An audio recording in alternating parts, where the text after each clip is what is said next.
गुणगान. आदरणीय व्यासपीठावर उपस्थित असलेले मान्यवर आणि येथे जमलेल्या माझ्या मित्रांनो, आज 26 जानेवारी म्हणजे प्रजासत्ताक दिन. सर्वांना प्रजासत्ताक दिनाच्या हार्दिक हार्दिक शुभेच्छा. आपण प्रजासत्ताक दिन मोठ्या उत्साहाने आणि आनंदाने साजरा करतो.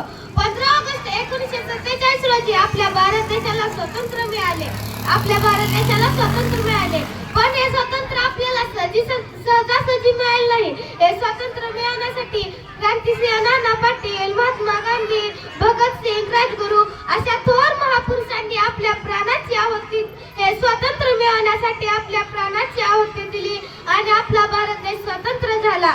पण आपण आपल्या भारताचा राज्यकारभार चालवण्यासाठी आपल्याकडे राज्यघटना नव्हती. म्हणून डॉक्टर बाबासाहेब आंबेडकरांनी 2 वर्ष 11 महिने 18 दिवस रक्ताचे पाणी करून रात्रीचा दिवस करून आपल्या या भारत देशाला राज्यघटना स्वाधीन केली. आणि हा दिवस म्हणजे 26 जानेवारी 1950 होय. या दिवसापासून राज्यघटना लागू करण्यात आली.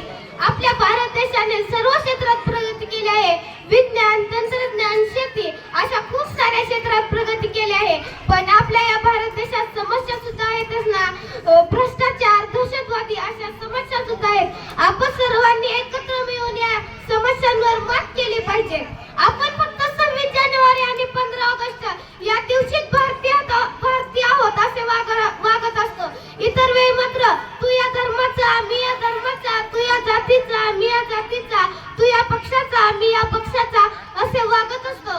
असे न वागता आपण फक्त भारतीय आहोत आणि भारतीय म्हणून जगणार अशी प्रतिज्ञा करूया आणि आपल्या या भारत देशाला जगातील नंबर 1 देश बनवूया. शेवटी मी एवढेच म्हणेन की स्वातंत्र्याचा ध्वज फडकतो, सूर्य तळपतो प्रगतीचा. स्वातंत्र्याचा ध्वज फडकतो, सूर्य तळपतो प्रगतीचा. भारत भूमीच्या पराक्रमाला माझा मानाचा मुजरा.